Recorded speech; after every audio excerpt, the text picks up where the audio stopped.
Le transfert de la République, des joueurs de la République démocratique du Congo pose toujours problème. Les magouilles pour ces transferts, à qui profitent ces crimes? Chan, Algérie 2023, que faire pour que la République démocratique du Congo trône pour la 3e fois? Et dans cette émission, nous allons parler de l'Inter, de la CAF. Vous savez que nous avons nos 4 représentants qui sont en lice, à savoir l'AS Club de Kinshasa, tout-puissant Mazembe, Saint-Tirol Popo et le Daring Club de Moutin Pembe. Mais qu'est-ce que nous pouvons faire pour que nos 4 représentants puissent franchir cette étape? Mesdames, Messieurs, bonjour et bienvenue.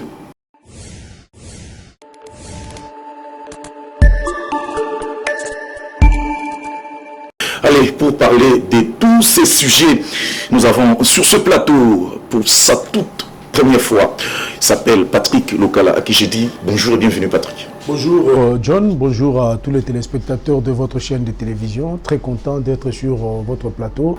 Et voilà. La chaîne s'appelle Télé Plus. Voilà, merci beaucoup. Merci beaucoup. Et en face de lui, vous avez Léonard Kalombo qui fait son entrée. Je crois que ça doit être sa 2e ou 3e fois. Léonard, bonjour. Bonjour John Bouy, bonjour également à Patrick Lokala et à tous les téléspectateurs de Télé Plus. Un clin d'œil quand même pour le championnat national qui... La Ligue a déjà publié, bien sûr, la Ligue Foot a déjà publié son calendrier. Comment vous, en tant qu'analyste, en tant que journaliste, comment vous trouvez ces championnats, le démarrage de ces championnats? Est-ce que vous pensez que tous les clubs sont déjà prêts pour affronter, pour s'affronter entre eux? Ben, à cette question, je dirais, ce n'est pas... en fait, les clubs sont censés être prêts. Je ne sais pas exactement dire si tel ou tel club est prêt, mais déjà les championnats commencent avec un grand retard. Un grand retard. Ça va commencer le 8 octobre, alors que ça devait commencer bien avant. Et la saison s'est terminée. La saison sportive avait déjà ouvert ses portes. C'était au mois d'août. Oui, et il y a eu plus de 2 mois en principe de temps de préparation, et il y a eu même plus que ça, puisqu'on a retardé le coup d'envoi du championnat. Donc les clubs en principe sont censés être prêts, et si je dois parler d'une équipe dans cette Ligue 1, je parlerai peut-être de la formation de l'US Chikunku, l'Union sportive Chikunku, qui à mon avis est doit être l'équipe la mieux préparée dans ce championnat, puisque cette formation a débuté ses entraînements très très longtemps. Je me rappelle encore depuis juillet, cette équipe a été internée au centre courant en Pova. Ils ont pris du temps en tout cas pour se préparer. En dehors qui va livrer plusieurs matchs amicaux. Vraiment, c'est l'équipe, à mon avis, qui doit être prête à disputer le championnat. Mais les autres formations, en principe, sont censées être prêtes pour ces débuts. Patrick, quand j'ai posé cette question à Léon Kalombo, c'est par rapport à ce qui s'est dit souvent lorsqu'on arrive à la fin du championnat, soit c'est avec Club ou Mazembe, et les gens crient au scandale. Il n'y a qu'avec Club et Mazembe qui arrivent ou qui remportent le championnat. Donc c'est par rapport à ça. Vous ne trouvez pas que c'est plus les clubs, lors de la préparation, qui sont distraits, lors de leur assemblée, ils ne parlent pas du titre, mais le titre c'est dit après, je peux dire après le championnat ou à quelques jours de la fin du championnat. Bon, moi j'aimerais intervenir par rapport aux équipes qui sont prêtes ou pas pour le championnat qui va bientôt commencer. J'aimerais d'abord revenir sur un fait qui est très capital, parce que n'oubliez pas que nous sommes un pays qui a connu un championnat très difficile la saison dernière, un championnat qui n'est pas arrivé jusqu'à son terme. Jusqu'à son terme, et pour moi, je pense que c'est quelque chose qu'on ne doit pas laisser passer comme ça, hein, qu'on ne doit pas laisser passer comme ça, parce que nous sommes quand même un grand pays, une grande nation de football. Nous méritons un championnat qui honore ce pays. Et vous savez, le championnat a connu beaucoup de difficultés. Moi, ce que je n'arrive pas à comprendre, c'est que pourquoi on veut toujours revenir à une formule qui n'est pas arrivée à son terme? Pourquoi on s'accroche à cette formule-là? Parce que nous avons tous vu que la Linafoot et la Fédération congolaise de football ont été incapables de faire jouer le championnat jusqu'à son terme. Mais curieusement, on revient encore à la même formule qui n'est pas arrivée à son terme. Pour vous, vous proposez quelle formule? Moi, je pense qu'il y a eu des formules qui ont été proposées. Oui. Mais sauf que la Fédération et la Linafoot ont fait sourde oreille. Ils n'ont pas voulu écouter les gens qui ont proposé la formule qui peut nous permettre de... Je peux prendre un exemple. On peut organiser un championnat en deux groupes. Oui. Exactement. Oui. En deux zones. Une zone qui comprend Kinshasa avec le club, par exemple, de Kindu, qui vont jouer avec le club de Kinshasa. On prend les clubs de Kassai qui vont jouer avec le club du côté du Katanga. Je crois que avec ça, ça peut pallier également à cette difficulté que nous avons décriée depuis plusieurs temps, parce qu'il y a des gens qui ont voulu voir les championnats provinciaux revivre. Est-ce que vous connaissez quand même les causes qui ont fait... Laissez-moi d'abord finir. Laissez-moi d'abord finir. Allez-y, laissez-moi finir. Vous voyez? Donc ça peut quand même nous aider à revivre à l'ambiance du football au niveau provincial et aussi faire revenir les gens au stade. Vous comprenez un peu? Et éviter les problèmes que nous avons connus de déplacement de clubs. Vous voyez un peu ça. Mais avec cette formule que vous avez créée, il y aura toujours le déplacement. Non, mais pas vraiment beaucoup, parce que les équipes n'auront qu'à se déplacer à Kindu et à Kinshasa. Tu vois? Ça réduit un peu le déplacement des équipes. Et à la fin, on peut prendre 4 équipes qui se sont distinguées et puis on fait... un petit tournoi pour déterminer les clubs qui pourraient être champions de la République démocratique du Congo. Je pense que ça allait être simple et ça allait permettre à ce que la Linafoot et la Fédération puissent organiser un bon championnat spectaculaire qui pouvait nous offrir un spectacle. Je vous relance. Très compétitif. On allait vivre des duels très intéressants. Par exemple, 20 clubs qui jouent contre Renaissance, Dering contre 20 clubs, vous prenez Rangers contre 20 clubs. Ça allait être des matchs intéressants qui pouvaient attirer des gens qui pouvaient apporter leur soutien pour ces championnats. Permettez-moi de vous relancer. C'est que je n'arrive pas à comprendre pourquoi on doit s'accrocher toujours à cette formule qui n'a pas marché la saison dernière. C'est ce qui m'étique. Bon. Léon Kalumbo. Vous avez plus de 4 ans, je peux dire. Non, 4 ans. Puisque la première saison où la commission de gestion qui est dirigée par Bosco Mou, les championnats, est arrivé jusqu'à son terme, sans problème. Avec le sacre des clubs. Le sacre de l'ASV Club. Deuxième, c'était la Covid. Troisième, c'était le sacre du tout-puissant Mazem Lubumbashi. Et la 4e édition, c'est celle qu'on a connue ici, que Patrick nous dit. Est-ce qu'on peut se focaliser d'un résultat qui n'est pas bon par rapport à une édition? Non, en fait, moi, contrairement à Patrick Lokala, je dirais que cette formule, il ne faut pas la changer. Il ne faut pas la changer. C'est vrai que depuis qu'on a adopté cette formule à championnat direct, si vous regardez bien, on a un championnat beaucoup plus épanoui.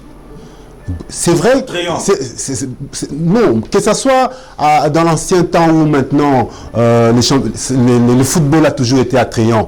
Il parle des duels Renaissance V-Club. On en avait à l'EPFKIN, lorsqu'on jouait l'EPFKIN, on jouait le championnat national en phase de zone. Aujourd'hui aussi, il y a les duels. Il y a les duels Renaissance, il y a les duels Mazembe, DSMP, tout ça. Donc, ça n'a pas du tout changé. Mais par rapport à la formule, c'est vrai, il a évoqué des soucis, des problèmes, notamment les problèmes des déplacements. Il parle de facilité. Moi, je pense qu'on ne doit pas toujours accepter certaines facilités. Il faut aussi affronter les problèmes et y trouver des solutions. Par rapport à cette formule, c'est vrai que après 4 ans, il y a toujours des problèmes. Mais ce n'est que, pour moi, nous ne sommes que dans une phase expérimentale. Hein. Ce sont des choses qui peuvent qui peuvent s'arranger au fil des années, parce qu'aujourd'hui, on est en train de marteler sur le problème des déplacements. La Fédération congolaise est en train de voir avec les ministères, avec les sociétés d'aviation, comment entériner avec cette histoire de déplacement des équipes. Au fil du temps, lorsque l'État congolais aura beaucoup plus de possibilités de faire déplacer les clubs, eh bien, nous arriverons à mettre fin à ces problèmes de déplacement. Donc c'est vrai qu'il y a des problèmes, mais il ne faut pas lâcher. Il faut continuer toujours avec cette formule, parce que c'est quand même une formule universelle. Moi, je ne vois pas revenir à l'ancienne formule. C'est comme si on recule. Voilà. Patrick, c'est l'État congolais qui prend en charge le titre de voyage de tous ces clubs. Puisque vous faites allusion au déplacement des clubs, dont les moyens viennent de l'État. On parle de déplacement, on voit aussi comment on dit, les compagnies d'aviation. On parle des vols, on parle des avions. Vous pensez que si par exemple on quitte les championnats directs pour scinder en deux zones, vous pensez que ça va résoudre au moment où c'est l'État qui est censé sortir de moyens, mais lorsqu'il ne l'a pas fait sortir, vous pensez que c'est un problème de la fédération et aussi de la UNAFOOT qui ne dépendent que de l'État? John, moi je pense que c'est vraiment regrettable. Ça sera votre dernière intervention concernant le... C'est vraiment regrettable que nous soyons toujours dans la phase expérimentale, comme Léon vient de le dire. Hein? Une grande nation de football comme le nôtre, ce n'est pas aujourd'hui que le championnat se joue. C'est depuis très longtemps. Mais non, expérimental pour cette formule. Non, c'est pas aujourd'hui. C'est pas aujourd'hui, mon frère. C'est la 40e édition avec cette formule aujourd'hui. Hein? Le championnat direct. Ça date de longtemps. Ça date de longtemps, mon frère. Comment vous pouvez parler de la phase expérimentale au moment où nous sommes déjà à la 4e saison? C'est pas normal. La phase expérimentale, moi je pense que ça montre que... Écoute, ça prouve à suffisance. Ça prouve à suffisance qu'on est incapable de trouver des solutions. On est incapable de trouver des solutions. Le problème, non, écoutez, j'arrive. Je suis en train d'arriver. Oui. Vous savez, John, vous parlez maintenant du gouvernement qui doit payer les titres de voyage pour les clubs, pour leur permettre de se déplacer, etc. Moi, cette façon de voir les choses, je ne suis pas d'accord avec ça. Vous savez, nous devons avoir des dirigeants qui ont un esprit managérial, qui sont capables de trouver les moyens en dehors des moyens du gouvernement. On ne doit pas toujours être là pour s'agenouiller devant le gouvernement. Et pourtant, nous avons le football qui est une matière qui est, je dirais, qui est en fait un produit qui peut nous permettre d'avoir des sponsors, des partenaires qui peuvent aider ces championnats à pouvoir évoluer de la meilleure façon. Il ne faut pas toujours avoir la main tendue vers le gouvernement. Hein? C'est un mauvais comportement. Pour que vous fassiez quelque chose, il faut que le gouvernement intervienne. Pour avoir un entraîneur, il faut que le gouvernement intervienne. Je pense que ça, c'est un comportement irresponsable. Dans la loi sportive, exactement. Je sais que l'État peut intervenir à une certaine mesure. Le gouvernement doit mettre à la disposition des infrastructures adéquates. John, écoute, dans d'autres pays, le gouvernement essaye de subventionner les sports, mais il ne prend pas tout en charge, mon frère. C'est ça qui s'est fait ici. Ici, c'est les titres. Mais il faut qu'il y ait la... Les gouvernements prennent en charge seulement les transports. Bon, j'ai dit, c'est ce que j'ai dit. Oui. Mais écoutez, nous avons des problèmes. Le gouvernement prend en charge les transports, c'est bien. Mais nous avons des problèmes dans notre pays. Nous n'avons pas suffisamment d'avions ici. Vous écoutez? Nous n'avons pas suffisamment d'avions dans ce pays. Non, ça ne posera pas de problème. Là, ça va réduire même le déplacement des équipes. Parce que quand vous avez, avec votre formule ici, vous avez une équipe de Goma qui doit se déplacer, par exemple à Lubumbashi, une équipe de Lubumbashi qui doit se déplacer. Donc il y a plusieurs déplacements en une semaine. Mais il faut tenir compte de l'insuffisance des moyens de transport aérien que nous avons dans notre pays. Voilà pourquoi il faut proposer une formule capable de pouvoir nous permettre de pallier à toutes ces difficultés et faire notre championnat normalement. C'est de cela que je parle, mon frère ami. Je peux donner l'exemple de la Russie. Vous écoutez. C'est un vaste... Papa, il ne faut pas comparer la RDC de la Russie. La Russie est plus développée que notre. Voilà. Donc voilà, je pense que la Russie a plusieurs moyens que nous. Je pense que voilà. Non, je pense qu'il faut tenir compte de nos insuffisances, de nos incapacités. Quand on a d'abord une formule, il faut tenir compte de tous ces éléments. Voilà. Voilà. Le gouvernement peut rendre disponibles les moyens. Mais dès lors que nous n'avons pas suffisamment d'avions pour permettre aux équipes de se déplacer, il faut chercher à trouver une solution globale, une solution définitive. Je suis d'accord avec lui lorsqu'il parle du sens managérial. Effectivement, les transports, à un certain moment, ça ne doit pas être l'État qui doit le prendre en charge. Il faut que les clubs arrivent à avoir des sponsors. Il faut que les championnats puissent être sponsorisés. Voilà. Non, c'est une solution. Non. Ça, c'est une. Le gouvernement, c'est une solution juste pour. Palliative, voilà. À un certain moment, 10 ans, 15 ans après, je pense qu'on n'aura pas les problèmes qu'on aura aujourd'hui. C'est pour ça que j'ai parlé d'une phase expérimentale. C'est un championnat qui vient... Non, mais moi, je ne veux pas qu'on puisse parler toujours de l'expérimentation, mon frère ami. Nous devons grandir, nous devons évoluer. On ne doit pas rester dans, je dirais, une éternelle expérimentation. Pas du tout. C'est un clin d'œil qui nous a pris aussi beaucoup de minutes, chers téléspectateurs. Nous allons parler de notre première thématique, les magouilles dans le transfert de joueurs. Vous le savez tous, au sein presque de tous les clubs, le transfert de joueurs pose toujours problème. Je me souviens du tout-puissant Mazembe avec l'affaire Kalutu Kadiogo, avec Alain Carré, Kalutu Kadiogo, il y a plusieurs joueurs. Et on se pose des questions. Quand est-ce que cette histoire peut prendre fin? Quand est-ce qu'on aura vraiment des transferts qui ne posera pas de problème? Patrick? Bon, John, merci pour cette question. Merci pour cette question. Je pense que c'est une question très sensible. C'est un concept que nos dirigeants, surtout de clubs, n'arrivent pas à bien comprendre et à bien les appliquer, à bien appliquer cela aussi. Vous savez, le transfert, c'est les règlements qui régissent en fait le transfert. C'est connu, hein? C'est connu que ça soit sur le plan national comme sur le plan international.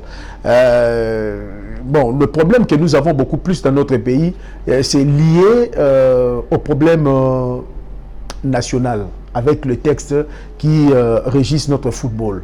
Je pense que si il y a un problème avec nos textes, il y a eu un travail de révisitation des textes qui a été fait, mais malheureusement, on n'a pas encore tenu compte de toutes les modifications qui ont été faites pour essayer un peu de changer les choses. Vous savez, le RGS que nous avons... Peut-être ça se trouve déjà sur la table des oui, je pense. Peut-être, bon, comme on a une nouvelle Assemblée Générale, je pense qu'on va peut-être essayer d'adopter ces nouveaux textes et ça va nous permettre de pouvoir éviter certaines confusions que nous voyons aujourd'hui. Le problème que nous avons, c'est beaucoup plus sur le plan national. Vous savez, le RGS, avec certaines dispositions par rapport au transfert, ça essaye un peu d'entrer en déphasage avec le règlement international, excusez-moi, en matière de transferts. Et voilà pourquoi quand il y a des procès sur le plan international, nos clubs perdent toujours les procès. Pourquoi? Parce que nous voulons transposer les règlements que nous avons sur le plan national vers le règlement international et c'est ce qui fait qu'il y a une confusion et nos clubs perdent beaucoup de procès. Alors il faut faire de sorte que nos textes puissent être adaptés aux réalités internationales et ça va nous permettre d'éviter les problèmes que nous voyons ici dans notre pays parfois qui n'ont pas leur place. Qui n'ont pas leur place. Et moi je crois que au niveau national, il y a les problèmes des joueurs définitifs, il faut rétrocéder les joueurs, etc.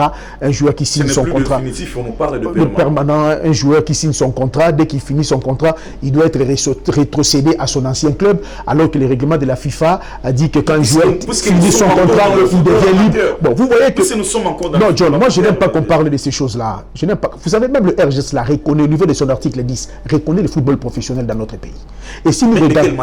Écoute, même sur le plan effectif, vous regardez la manière dont le dernier club Motema Pembe fonctionne, Mazembe, V-Club, Lupopo. Vous allez me parler que ces clubs-là sont des clubs amateurs? Est-ce qu'ils remplissent toutes les conditions qui font qu'un club soit appelé un joueur qui est un joueur professionnel? N'est-ce pas, c'est un joueur qui vit de son métier? Là, vous parlez du... Écoute, tous ces clubs-là ont des joueurs professionnels. Ils payent régulièrement leurs joueurs, les joueurs perçoivent des primes à la signature, les joueurs sont pris en charge par rapport à la santé, les joueurs sont logés par le club.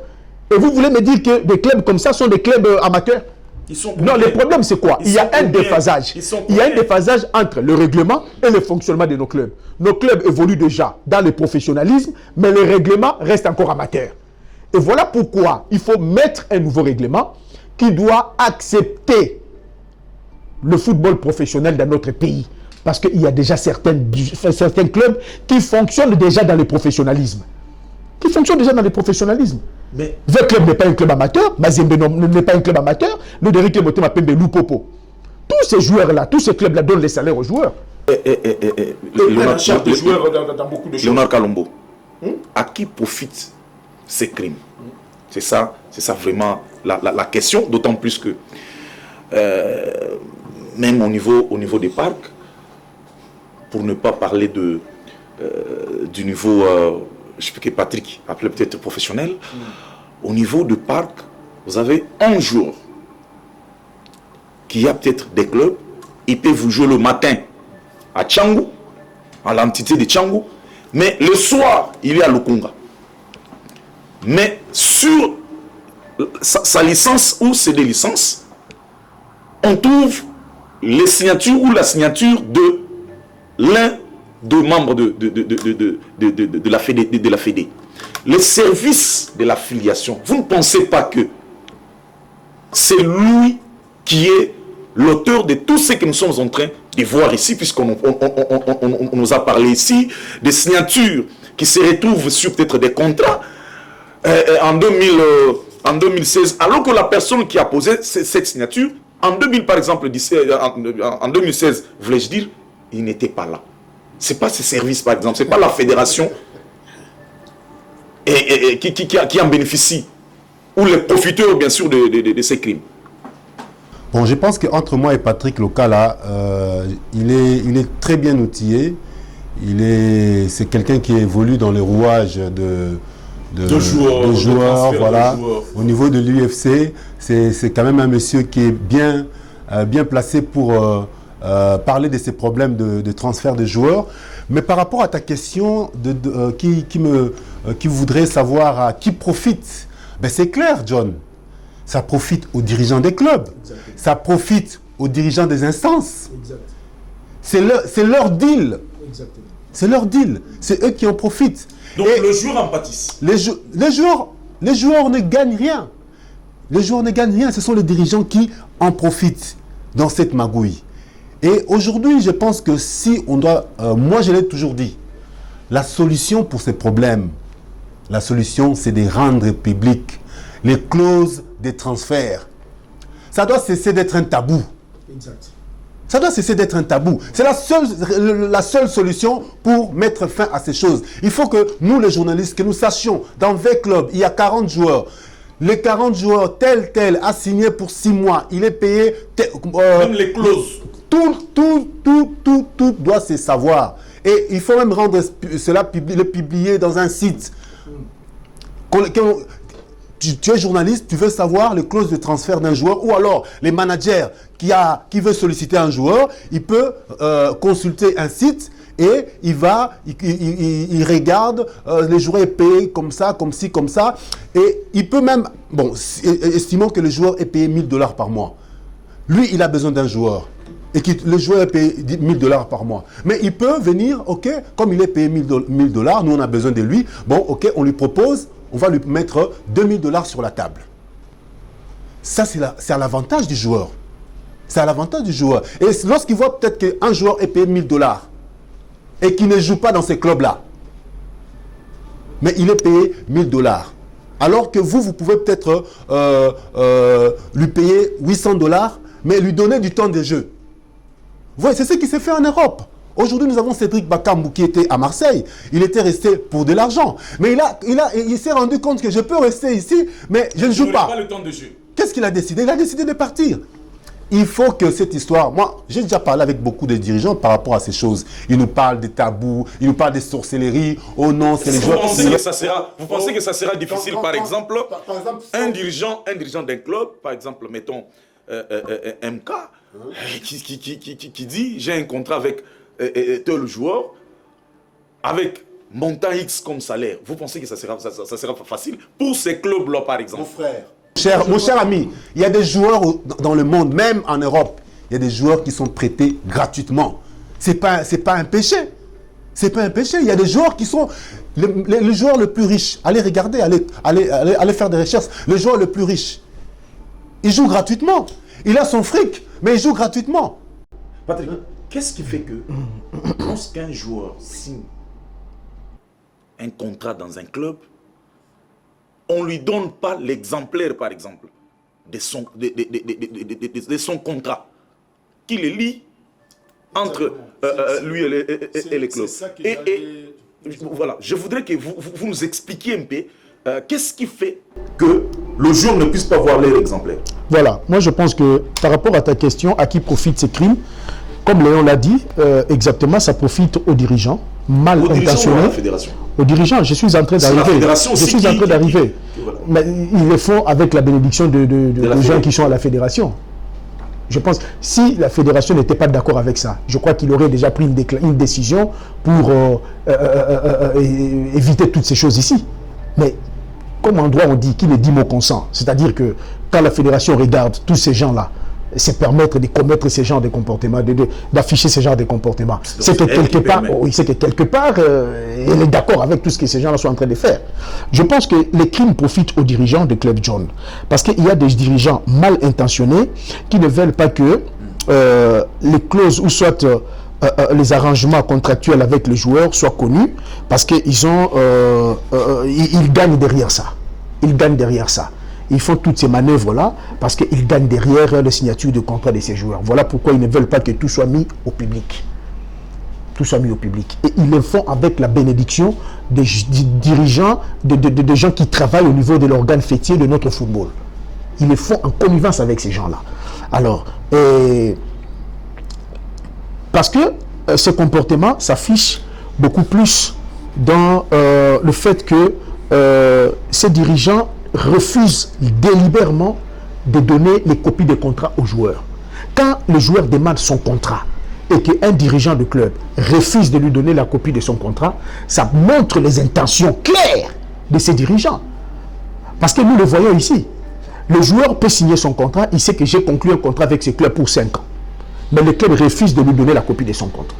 Et arrivé au terme de son contrat, il se présente auprès des dirigeants des clubs pour leur demander la lettre de libération, parce que je suis à la fin de mon contrat, je dois partir. Le club dit non, tu n'as pas signé un contrat de 5 ans, le contrat que tu avais signé, tu l'as renouvelé à telle date, alors que le joueur n'a renouvelé aucun contrat. Donc tu comprends pourquoi... Et quand le joueur signe, oui, il n'a pas quelqu'un, un avocat par exemple, un conseil juridique. Voilà exactement, c'est ce que l'Union des footballeurs du Congo, des questions concernant ces genres de questions. C'est ce que l'Union des footballeurs du Congo demande aux joueurs. Quand tu vas signer un contrat, tu dois te faire assister par un avocat de votre famille, ou soit tu peux inviter ton union, c'est-à-dire que nous, le syndicat de joueurs, pour t'assister à la signature de ton contrat. Je me rappelle une fois, Matampi avait sollicité l'UFC pour l'assister à la signature de son contrat. C'était dans un club ici au pays, mais malheureusement, la signature du contrat n'a pas eu lieu parce que le joueur avait demandé à ce qu'il soit assisté par son syndicat. Son syndicat. Oui. Et quand le dirigeant a appris qu'il allait se faire assister par son syndicat, ils ont dit non, bon, on va revoir, toutefois tu es un fils maison, on sait comment on va faire les choses, et les joueurs n'ont plus signé les contrats. Bon, je ne sais pas si les contrats ont été signés en catimini, ils ont essayé de faire de leur façon pour qu'ils ne soient pas assistés, et, bon, mais finalement, nous on n'était plus là, les syndicats n'étaient plus là pour l'assister. Donc tu vois que quelque part, ce sont nos dirigeants qui veulent entretenir ces flous pour leurs intérêts égoïstes. Mais ces comportements... Est-ce que ce n'est pas réglementaire, par exemple, que lorsque vous signez, ce sont les deux parties, vous avez un club, vous avez le joueur, Mais vous signez les contrats. Ce n'est pas réglementaire que la copie, par exemple, du contrat doit être... Donc, les deux parties doivent avoir la copie de leur contrat. John, nous avons fait... Ce n'est pas réglementaire. Mais je pense que la Linafoot avait publié une circulaire comme ça, pour demander au club de déposer les copies des contrats de leurs joueurs avant le début du championnat. Je pense que c'est une condition. Exactement. Voilà, exactement. Exactement. Mais la Linafoot, si la Linafoot veut nous aider, qu'est-ce qu'elle doit faire? Si on dépose les copies des contrats aux joueurs, le joueur demande la copie du contrat dans son club et on ne veut pas lui donner. La Linafoot peut aider les joueurs à lui remettre cette copie de contrat. Mais c'est ce qui n'est pas fait au niveau de la Linafoot. Non, il y a encore l'engagement. Léonard Kalombo. Je sais que tu ne veux pas que je parle de la Linafoot. Hein? Laisse-le parler. Vous voulez parler de la Linafoot? C'est ce qui n'est pas fait. Non, mais ici nous parlons. Ici nous pas fait au niveau de la Linafoot. Parce qu'il y a beaucoup de joueurs qui sollicitent les copies. Pourquoi vous m'indexez? Mais la Linafoot a toutes les copies des contrats là-bas. Et même les services d'affiliation de la fédération, il y a des copies de contrats là-bas des joueurs. Mais pourquoi on ne donne pas aux joueurs leurs copies de contrats? Est-ce que c'est le même contrat? Est-ce que les contrats qui se retrouvent de les lui donner? Patrick, est-ce que c'est le même contrat? Oui. Les contenus de ces contrats qui se retrouvent dans la FECOFA ou à la Linafoot, est-ce que c'est le même qui se retrouve chez les clubs? Mais ça, ce n'est pas notre travail. C'est la Linafoot et la fédération qui doivent vérifier si ce n'est pas le même contenu. Alors, ça, c'est usage de faux. C'est une infraction.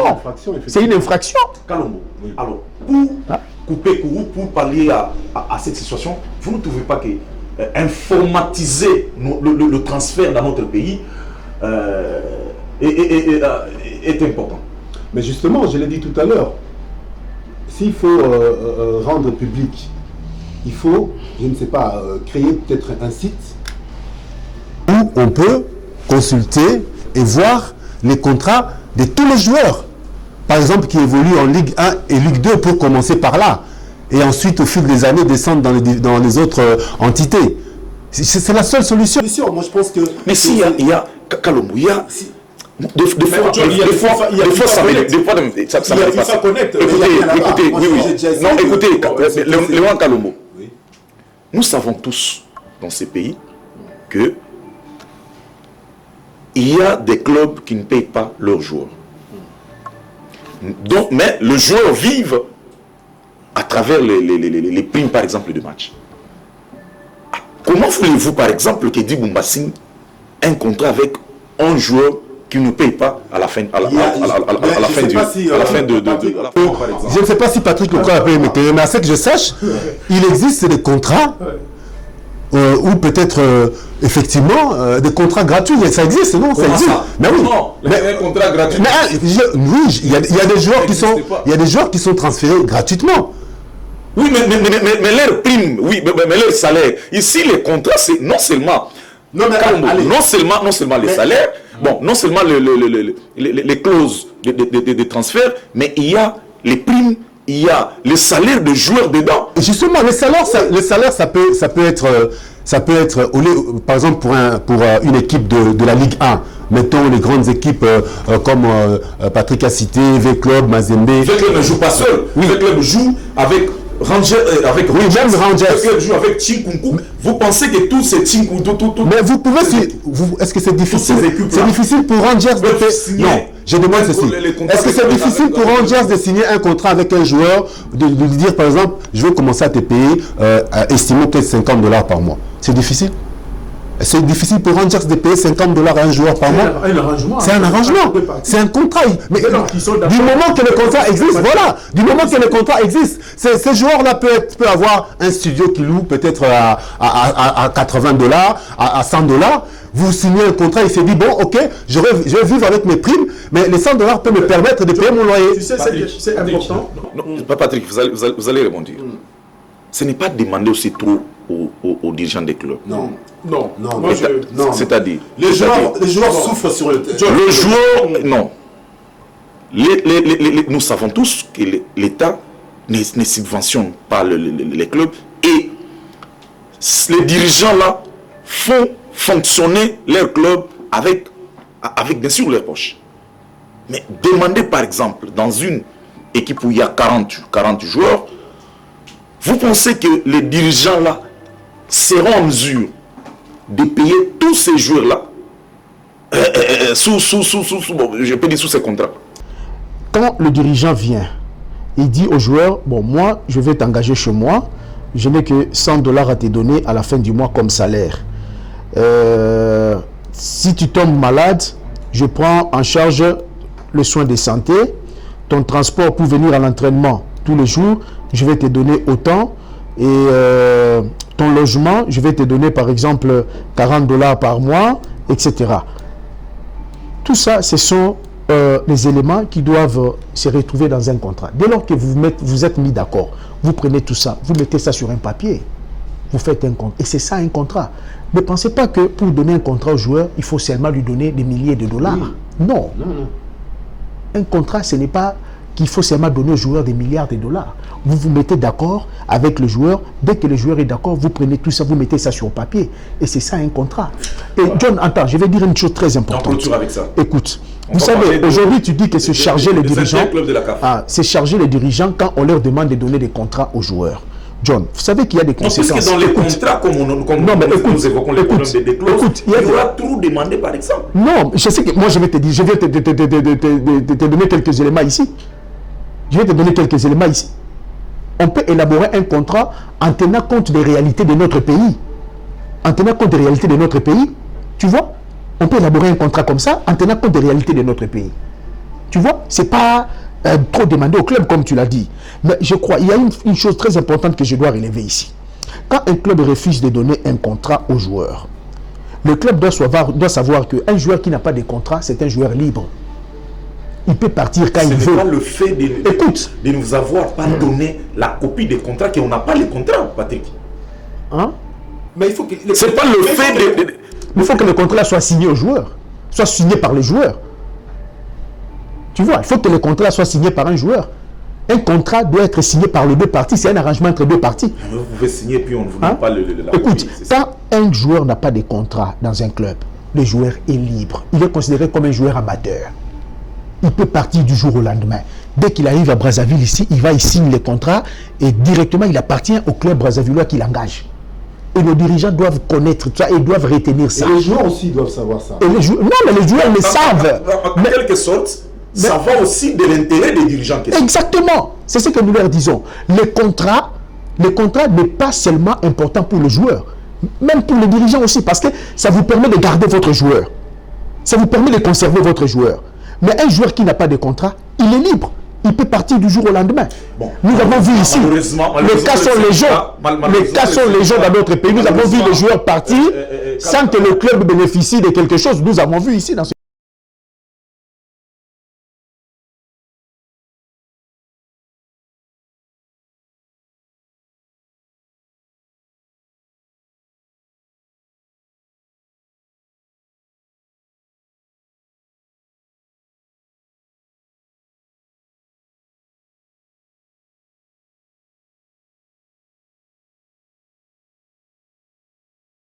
Mais oui, moi je ne vois pas comment est-ce que... Les syndicats ne viennent pas. Moi je ne vois pas comment... Là, ils sacrifient les clubs. Oui, mais moi je ne vois pas comment est-ce qu'un joueur ne peut pas respecter un contrat. Parce que... Ils sont nombreux. Ils sont nombreux. Mais ils sont nombreux. Vous êtes là pour 2 ans par exemple. Oui. Mais il fuit. Il se retrouve par exemple en Angola, il se retrouve ailleurs. Il peut être poursuivi parce que la FIFA c'est quand même une instance internationale. Exact. Léon, j'ai un cas important. Merci. Je te coupe la parole. John, non, j'ai un cas important par rapport à la question que tu viens de poser. Tu sais, je prends le cas de Ricky Toulengue. Quand il était au Maroc, les gens de V-Club disent non, Ricky Azoya, il va jouer dans V-Club. Moi, je leur ai dit, Ricky ne jouera pas dans V-Club parce que Ricky a un contrat en cours avec le club marocain. Si vous voulez que Ricky joue dans V-Club doit d'abord commencer par s'arranger avec le club marocain parce que le joueur appartient à ces clubs-là.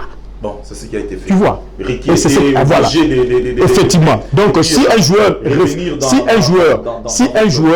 joueur accepte de quitter le club sans pour autant s'arranger avec le club avec lequel il a un contrat, le joueur sera frappé de 2 ans de suspension par la FIFA, parce que là, il y aura double affiliation, parce que tu quittes un club avec lequel tu as un contrat et tu t'engages avec un autre. Voilà. 2 ans d'affiliation, 2 ans de suspension à la FIFA, donc c'est sanctionnable. Donc voilà. Mais juste pour ajouter, John, il faut qu'on arrive à clarifier. Si un joueur n'arrive pas à respecter les contrats, il doit être sanctionné. Il faut qu'on arrive à clarifier les clauses de contrat dans d'autres pays. Ça va donner une valeur ajoutée aux joueurs. Il faut vulgariser ça. Parlons de joueurs. Ils sont nombre de 88 joueurs qui vont défendre, bien sûr, les couleurs de la RDC. Là, je fais allusion, bien sûr, de 22 joueurs qui sont dans l'ASV Club de Kinshasa, le 22 au Centre Puissant Mazembe de Lubumbashi, 22 à Saint-Éloi-le-Popo, et puis 22 pour le Daring Club Motampebe. Mais avant d'en parler, bien sûr, comment ils vont aller nous défendre, suivons cet élément, bien sûr, de la direction des communications de l'ASV Club de Kinshasa. C'est un match qui est avec un match amical, qui est avec le club à livrer contre AS Cotonou.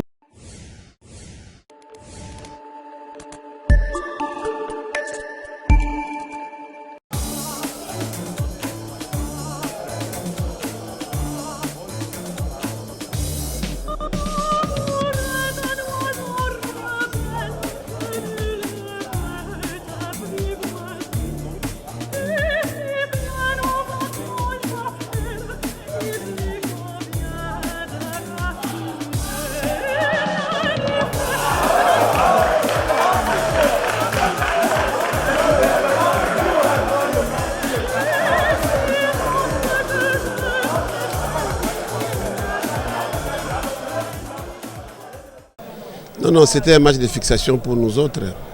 On sait qu'on a un match samedi et il fallait donner un peu de temps de jeu à ceux-là qui n'ont pas eu l'occasion de jouer au Congo. Et là, un match de fixation, c'était quasiment important pour nous, pour avoir l'idée fixe sur l'équipe qu'on va aligner le samedi. Et avant même le match, on avait dit échanger un peu avec son entraîneur. On l'a juste demandé de nous créer beaucoup de problèmes pour qu'on puisse trouver des solutions. C'est pourquoi j'ai dit que c'était un match de fixation. Et il a joué un peu bas avec un regroupement massif derrière. Et il fallait qu'on trouve la solution. Et la solution, nous l'avons trouvée en deuxième mi-temps. Donc c'était important pour nous. Une jeune équipe qui est ambitieuse aussi, je crois que c'est une bonne équipe qui a de l'avenir. C'est pas mal, mais il faut qu'ils travaillent encore. Il y a des joueurs qu'il faut encore travailler davantage pour qu'ils puissent mériter de faire partie de cette campagne si difficile. Il faut qu'ils travaillent et je crois qu'ils soient conscients. Je voulais vraiment qu'ils jouent pour qu'on puisse noter. On a une fiche là, on a rempli pour montrer ce qu'il faut encore faire pour qu'ils puissent progresser. La vitesse de l'exécution de passes. Quand on va siéger le cadre adverse, on ne va pas avec une très grande vitesse, on va un peu mollo. Ce n'est pas bon pour une équipe qui se regroupe vite. Je crois que c'est de ce côté-là qu'on va améliorer. On a encore 2-3 séances et on va améliorer. Je crois qu'on sera dans les bons. Bah écoutez, on le savait, c'est une équipe de très haut niveau, hein, c'est une des meilleures équipes d'Afrique. Ils ont un palmarès, ils ont un historique, contrairement à nous, à l'AS Cotonou. Donc on s'attendait à une grosse équipe, bien organisée, effectivement. Et puis quand ils nous ont mis pratiquement l'équipe type en deuxième mi-temps, on a rencontré des difficultés, on va dire. C'est une équipe mature, très athlétique. Mais je suis très content de l'AS Cotonou, de notre équipe, parce qu'on a bien rivalisé. Et on a même mené à la mi-temps. On aurait dû gagner ce match. Qu'est-ce qui a fait la différence? Malheureusement, c'est on commet une grosse erreur qui nous coûte un but, quoi. Donc à ce niveau-là, les erreurs, on les paye cash. Il faut faire aucune erreur. Et en première mi-temps, on a fait 0 erreur, on n'a pas encaissé. Et la moindre erreur, on paye cash. Donc il faut arriver à réduire, à complètement réduire ces erreurs parce que ça nous coûte très cher.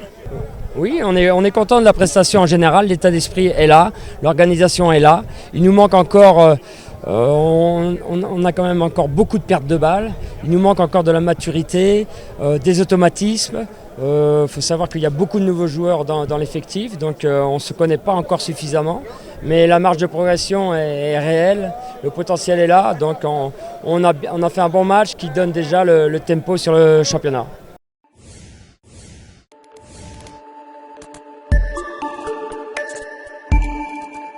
Je vous rappelle que l'ASV Club joue en déplacement. Ça sera au Burkina Faso contre RC Kadiogo. Et Mazembe va jouer Vipers. Et Vipers SC de l'Ouganda. Et le dernier club Motempembe va jouer Saint-Michel, alors que le Saint-Éloi Popo de Lubumbashi va jouer Sagrada. Alors, c'est en Angola, un club d'Angola. Patrick, je vous accorde la parole, explique-nous, quand même vous avez vu ces 4 clubs. Bien sûr, l'ASV Club s'est déjà lancé, s'est déjà jeté dans l'eau avec sa qualification au premier tour. DSMP qui va entrer en danse, et puis Mazembe, Lupopo, bien qu'il est qualifié en premier tour, parce que les clubs qui devraient jouer, que Lupopo devrait jouer, a écopé le forfait. Comment vous trouvez l'étape suivante, bien sûr, de nos clubs, 4 clubs qui sont engagés? Pour ces matchs, les interclubs de la CAF, on a vu la première manche avec Club, comment il s'est qualifié. C'était vraiment dans la douleur. Après, grâce à ce coup de génie de Marouf, qui a libéré tout un stade ce jour-là. Et je crois que ça a galvanisé le moral de joueurs, que Club pourra bien jouer ce match de ce deuxième tour. Et je crois que ça va être une très bonne chose.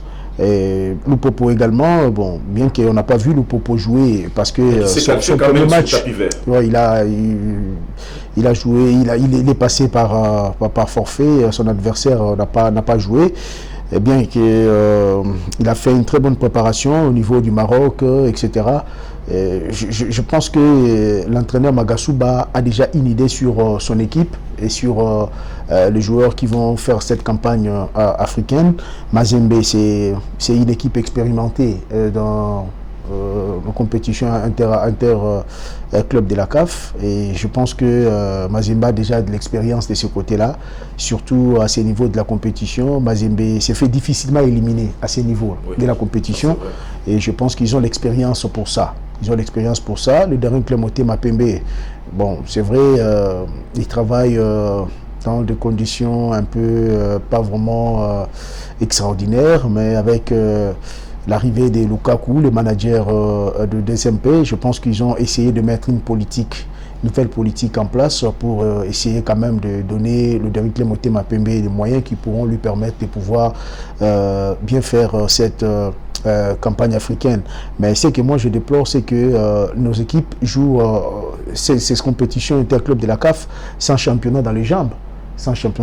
Et c'est vraiment un défaut qui pourra peut-être le mettre en difficulté. Bon, c'est quand même une bonne chose qu'ils ont pris l'initiative de jouer des matchs amicaux, parce qu'il y a un entraîneur européen qui m'a dit qu'il n'y a pas un entraînement plus qu'un match de football. Donc un match de football constitue un entraînement par excellence, parce que ça vous permet de voir comment comment se comportent vos joueurs, comment l'équipe fonctionne, comment le comportement de votre équipe est en train de fonctionner. Donc c'est important. Mais avec l'absence du championnat, ça c'est aussi un élément de détail. Mais je crois que ils essaieront quand même de pouvoir faire quelque chose de bien, parce que Club va jouer l'équipe de Burkina Faso. Il ne faut pas oublier que le Burkina, au niveau des clubs, se comporte très bien. Il y a des clubs qui ont fait la pluie et le beau temps, Étoile filante de Ouagadougou, etc. Mais je pense que Club pourra s'en sortir, parce qu'il a quand même des éléments aussi à faire valoir au sein de son équipe. Lupopo également, avec tous les moyens qui sont mis à sa disposition par son président, et aussi avec les éléments techniques qu'il possède, je crois que ça peut bien marcher, bien qu'ils vont jouer loin de leur public à Kinshasa. Mais nous sommes en République démocratique du Congo. Il bénéficiera des soutiens exactement. Donc, tout le monde, nous allons accompagner le Popo. Tout le monde va accompagner le Popo, bien sûr. Voilà. Léonard Kalombo. Difficile, par exemple, de voir en quart de finale de la Coupe de la Confédération des clubs de la RDC, et aussi au niveau de la Ligue des Champions des clubs, c'est-à-dire 4 clubs par exemple en quart de finale. Alors vous avez vu, c'est la même question que j'ai posée à Patrick. Vous avez vu, vous êtes allé, je crois, aux entraînements de toutes ces équipes. Vous pensez que la RDC, cette fois-ci, nous pouvons avoir à l'étape prochaine 4 clubs, 4 représentants? Bon, en fait, je crois que Patrick a passé en revue puisque tous les clubs n'ont pas la même préparation, nous le savons tous, et tous n'ont pas les mêmes moyens, mais ici, ça ne pardonne pas si vous n'êtes pas bien préparé. Oui, justement, c'est ce que j'ai dit. Patrick a passé en revue toutes les préparations effectuées par ces 4 formations. Je crois que Lupopo et Mazembe se sont déplacés à l'extérieur du pays pour des stages où ils ont livré quand même des matchs amicaux avec des clubs qui sont aussi habitués à jouer les compétitions africaines. C'est déjà bon. Avec Club, c'est vrai qu'ils n'ont pas eu une préparation intense, mais il y a eu quand même ces préliminaires, la première phase des éliminatoires où elle s'est qualifiée. Je pense que c'est quand même une petite expérience, tout comme le dernier club Motema Pembe qui a effectué qui a effectué une préparation un peu en coulisses, mais à mon avis très efficace. Mais sinon, je pense que au-delà de ça, ce qui est important pour le club, c'est la détermination qu'elles ont. Hein. Il y a vraiment un souci dans ces 4 équipes de pouvoir faire les résultats, parce que V-Club et Mazembe gardent quand même le goût amer de la dernière compétition africaine, même des rings également. Ils ont participé. On se rappelle tous de la manière dont ces équipes ont été éliminées. Je pense qu'ils sont restés avec ces goûts amers et ils ont les soucis de mieux faire cette saison. C'est le plus important pour moi. C'est le plus important pour moi, la détermination de toutes ces équipes, que ce soit DSMP, Lupopo en Coupe de la CAF, Mazembe et V-Club en Ligue des Champions. Elles sont vraiment déterminées et je pense que cette détermination peut créer une certaine capacité de pouvoir faire la différence sur terrain. Au-delà de ça, le plus grand souci, c'est bien sûr le championnat qui n'a pas encore commencé et ça va. Vous savez, quand vous jouez des matchs amicaux, ce n'est pas égal à des matchs de compétition. Léonard Kalombo, je vous relance. Voilà. Aujourd'hui, nous décrions, nous parlons. Apparemment, nous tirons même sur la Lena Foot. Pourquoi les championnats n'ont pas commencé? D'ailleurs, c'est ce qui a fait ça. Attendez, je vous relance. Au moment où ces clubs en question, nous le savons tous, que lorsque la Lena Foot programme le match, ils peuvent faire aller se balader et faire des matchs amicaux et abandonner le championnat. Mais on est quand même curieux aujourd'hui de constater que les gens disent s'étonnent pourquoi le championnat n'a pas encore commencé, ou ils se soucient pourquoi le championnat n'a pas encore commencé, alors que les clubs sont engagés en inter de la CAF. Mais ces clubs nous fuient à tout moment le match. Le fait que le championnat n'a pas commencé, c'est vraiment légitime pour eux de se plaindre. Mais par rapport aux demandes de réponse, je l'ai dit, je pense que j'étais dans un studio d'une radio de la place. Moi, je l'ai dit, ces règlements-là, je ne sais pas d'où ça vient.